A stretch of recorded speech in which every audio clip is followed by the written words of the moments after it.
बिस्मिल्लाहिर्रहमानिर्रहीम। Newton's second law of motion को हम डिस्कस करने लगे हैं। थोड़ा सा पिछले लेक्चर का हम एक रिपटल या एक रिव्यू देख लेते हैं। और लेक्चर के ऊपर जाने से पहले वंस अगेन जो एक रूटीन रिक्वेस्ट है कि आप चैनल को सब्सक्राइब कर लें और बेल आइकन को प्रेस कर लीजिए। हम अब मुसलसल जो बात डिस्कस कर रहे हैं, हमने फोर्स से बात को शुरू किया और हमने कहा फोर्स एक चीज़ है, force is an agent which produce motion and which stops motion. यानी फोर्स बुनियादी तौर पे दो काम करती है, मोशन को प्रोड्यूस करती है और मोशन को स्टॉप भी करती है। टेंस की बात आप लगाएं या ना लगाएं वो हमने डिस्कस किया। पिछला लेक्चर जो फर्स्ट लॉ ऑफ मोशन का था उसमें हमने ये कहा कि फोर्स नहीं है। अब जब फोर्स नहीं है तो बात ख़त्म। अब अगर हम कहते हैं कि जी फोर्स ने मोशन को प्रोड्यूस करना है, तो अब आप ये मत तसव्वुर कीजिएगा कि जी फोर्स नहीं है और मोशन प्रोड्यूस हो जाएगी।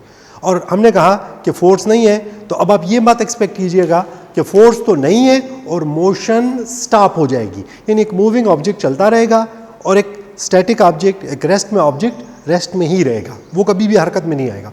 अब हम अपने जुमलों को थोड़ा सा बदल देते हैं।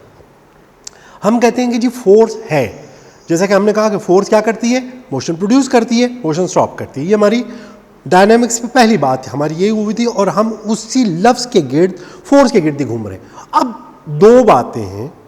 हमने लिखा फोर्स का एक यूनिट भी है जिसका नाम है न्यूटन। अब सवाल ही पैदा होता है कि कम फोर्स से क्या होगा और ज़्यादा फोर्स से क्या होगा। ये हमारा सेकेंड लॉ ऑफ मोशन है जो कि बिस सादा से मसले को डील करता है। फर्स्ट लॉ ऑफ मोशन उस सिचुएशन को डील करता है जब आपके पास फोर्स ही नहीं है या आपने उसको ज़ीरो कर दिया है, आपने नेट फोर्स ज़ीरो कर दी है। यहाँ पे हम जिस मसले को डिस्कस कर रहे हैं वो ये है कि फोर्स जो है कम और ज़्यादा से क्या होता है और फोर्स एक्चुअली करती क्या है। पिछले ही उसमें हमने लिखा लेक्चर में, पिछले वीडियो में हमने देखा कि if sum of force is zero which can be obtained by two methods. Either the force is absent altogether or you have cancelled the force by acting or by providing forces from the opposite direction. उसका result हमें क्या मिला कि acceleration was zero. अब हम यहाँ पे एक दूसरी बात कहते हैं कि if force is not zero, अब बड़ी सीधी सी बात है कि अगर फोर्स ज़ीरो नहीं होगी तो क्या हम ये एज्यूम कर सकते हैं कि एक्सेलरेशन ज़ीरो होगा? No, not at all. Acceleration भी ज़ीरो नहीं होगा। So this is simple. ये कोई इतनी मुश्किल बात नहीं है कि जिसको हमने पीछे भी बात की कि अगर मेरी जेब में पैसे हैं तो मैं केक ले सकता हूँ और अगर मेरी जेब में पैसे नहीं है तो मैं केक नहीं खरीद सकता हूँ। लेकिन अब सवाल ही पैदा होता है कि केक हो गया, पिज़्ज़ा हो गया, अब अगर मेरे पास ज़्यादा पैसे हैं तो क्या होगा और कम पैसे हैं तो क्या होगा? तो नेचुरल सी बात है कि ज़्यादा पैसे हैं तो ज़्यादा पिज़्ज़ा खरीद सकता हूँ, ज़्यादा बड़ा केक ले सकता हूँ, अगर कम पैसे हैं तो कम। बस यही फॉर्मूला यहाँ भी अप्लाई होता है, नो स्पेशल थिंग। हम कहते हैं, पहली बात तो हम ये कहते हैं, इसका मतलब ये हुआ कि जब फोर्स ज़ीरो नहीं थी, यानी कि अगर फोर्स होगी तो फिर ये भी होगा, ये भी ज़ीरो नहीं होगा। सो हम कहते हैं second law of motion, force produce acceleration.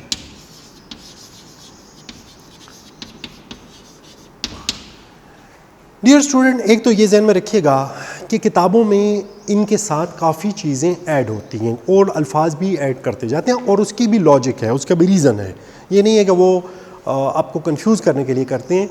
But my personal view is कि अगर आपको एक दफ़ा साइकिल चलाना आ जाए तो फिर आप उस पर कई किस्म के करतब कर सकते हैं, वन व्हीलिंग भी कर सकते हैं with in the limits of the law. तो आप इसी तरह यहाँ पे हम लिखते हैं force produces acceleration in its own direction या नेट फोर्स प्रोड्यूसेस वगैरह वगैरह। लेकिन मेरा अपना ज़ाती सोच ये है, मेरा स्टाइल ये है कि हम चीज़ों को सादा तरीन बातों में कहें। Summation force is not zero, यानी कि फोर्स है। तो अब फोर्स है तो फोर्स करती क्या है? Force produce acceleration. यानी फोर्स की जो प्रोडक्ट है वो हमारे पास एक्सेलरेशन। अब ये एक्सेलरेशन जो प्रोड्यूस हो रहा है ये दो चीज़ों से अफेक्ट होता है। Number one, large force, large और greater whatever you use acceleration. यानी फोर्स बढ़ेगी, एक्सेलरेशन भी बढ़ेगा। बहुत सीधी सी बात है। आप एक बॉल को हल्की किक लगाते हैं, बॉल आहिस्ता मूव करता है। आप आते हैं खूब भागते हुए और तेज़ी से। एक फास्ट बॉलर में, एक स्पिन बॉलर में यही फ़र्क होता है। फास्ट बॉलर एक लंबा वो स्टार्ट लेता है, हाथ को तेज़ी से घुमाता है, ज़्यादा ज़ोर लगाता है, उसके नतीजे में बड़ा एक्सेलरेशन प्रोड्यूस होता है। आप कम फोर्स लगाते हैं, स्पिन बॉलर या जो होते हैं आहिस्ता आते हैं। इसी वजह से अगर आप देख लें तो फास्ट बॉलर्स जो हैं हमारे, उनकी स्पीड 150-160 किलोमीटर पर आवर तक चली जाती है। स्पिन बॉलर जो होते हैं 110-120 में चला रहे होते हैं, मोस्टली 100 के करीब करीब ही होते हैं। So large force mean large acceleration. मैंने पिछली वीडियो में भी आपसे ये जिक्र किया कि अब आप जा रहे थे साइकिल पे, आपके दोस्त ने कहा कि आप मुझे भी ले जाएं। सवाल ये है कि क्या मैं अकेला साइकिल चला रहा हूँ तो जो मेरे थाइज़ की फोर्स है जो मैं प्रोड्यूस कर रहा हूँ नेचुरली वो तो कांस्टेंट है, उसमें तो कमी बेशी हो नहीं रही है। मेरे साथ दोस्त बैठ जाता है, अच्छा हट्टा कट्टा तकड़ा दोस्त मेरे साथ, तो क्या मैं साइकिल को उसी तरह तेज़ी से और उसी एक्सेलरेशन से ले जा सकूँगा? So the answer is simply no. Even एक बच्चा भी जानता है। इसीलिए जब वो साइकिल के लिए निकलता है तो कोशिश उसकी ये होती है कि मैं अकेले ही चलाऊँ, या वो दोस्तों को कहता है भाई तुम अपनी साइकिल लेके आओ। अब दूसरा, यानी इस फैक्टर को हमने लिखा कि जो एक्सेलरेशन है और फोर्स। अब एक्सेलरेशन हम डिस्कस ये कर रहे हैं कि एक्सेलरेशन एक फैक्टर तो हमारे पास ये हो गया, मैथमेटिकल फॉर्म में अभी हम इसको लिखते हैं। दूसरा फैक्टर हमारे पास हो जाता है मास। अब यहां पे क्या रिलेशन है? Small mass large acceleration. यानी अगर हम फोर्स को, जैसे मैंने आपसे कहा, अब मेरे थाइज हैं, वो जो फोर्स प्रोड्यूस कर रहे हैं वो तो वही है, सेम ही है, उसको तो मैं हद से आगे नहीं लेके जा सकता हूं। सो मोर और less the force provided my thighs is constant.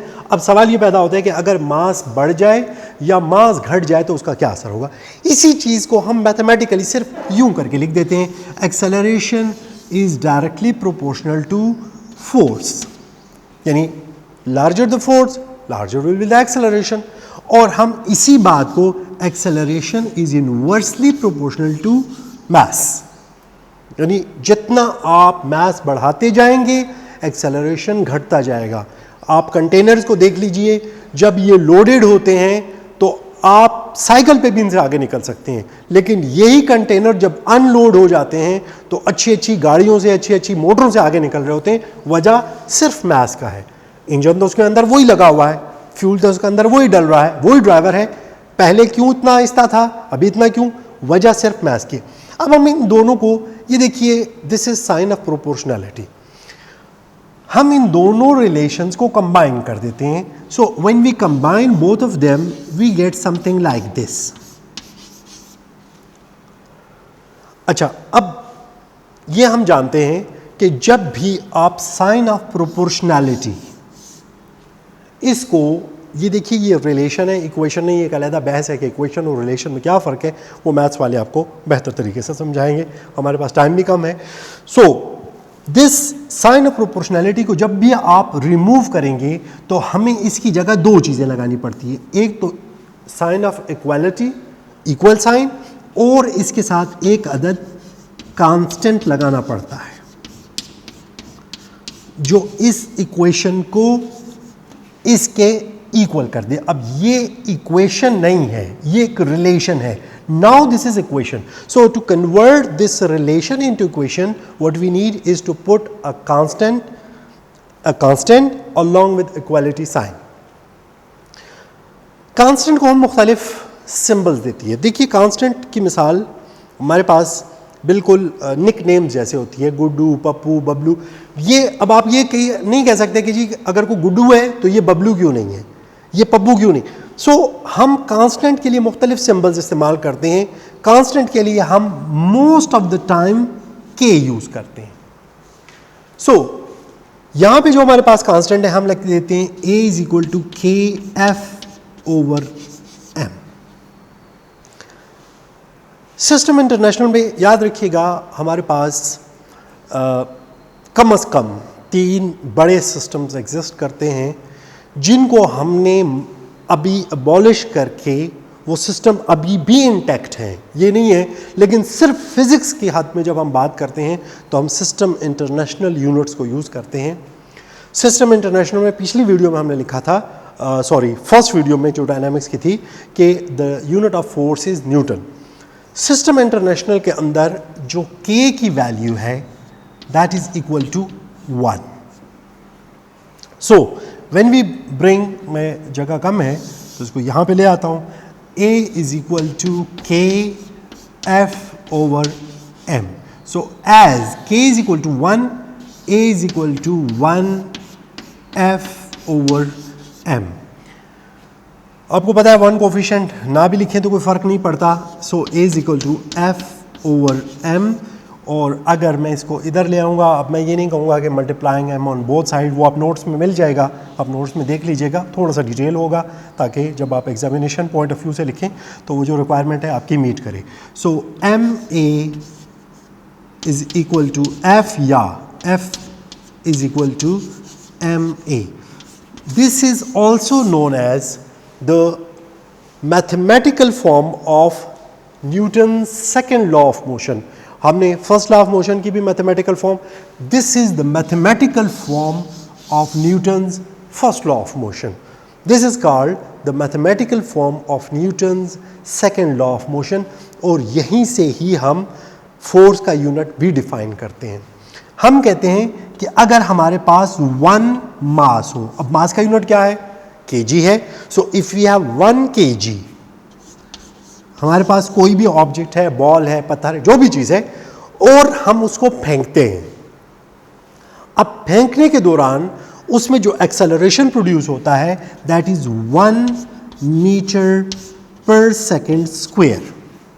यानी हमने एक बॉल को फेंका, उस बॉल को हमने किसी स्केल पे, किसी फिजिकल बैलेंस में रखा, वहाँ में हमने उसका मास फाइंड किया, वो 1 kg था। आजकल आप क्रिकेट में देख रहे हैं, जब वो बॉल फेंकते हैं हर बॉल के ऊपर वो आपको बता रहा होता है कि इसकी इतनी वेलोसिटी है, इतना। अब हमने उसका एक्सेलरेशन मालूम किया, दैट वाज 1 मीटर पर सेकेंड स्क्वायर। तो वो जो फोर्स लगा रहा है that force will be 1 Newton which is denoted by 1 n।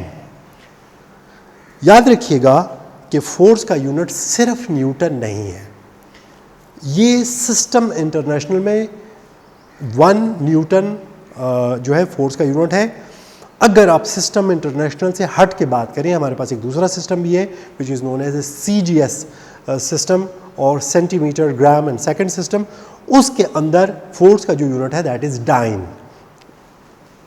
सिर्फ ये आपकी नॉलेज के लिए है, that is dyne. So dyne के पैरामीटर्स क्या हैं, नेचुरली आप यहाँ से एज्यूम कर सकते हैं, निकाल सकते हैं। एक तीसरा सिस्टम है जिसको ब्रिटिश इंजीनियरिंग सिस्टम या BES कहते हैं, इसका दूसरा नाम फुट पाउंड सेकंड सिस्टम भी है, FPS सिस्टम भी कहते हैं। उसके अंदर हमारे पास जो फोर्स का यूनिट है दैट इज़ पाउंड। याद रखिएगा कि पाउंड 2 चीज़ों में काम करते हैं। इसको हम बेसिकली, ये फोर्स की टर्म है जो हम इस्तेमाल करते हैं, अगरचे कि कभी कभी हम इसको मुस्तार लेते हैं मास के लिए भी, लेकिन that is not very appropriate.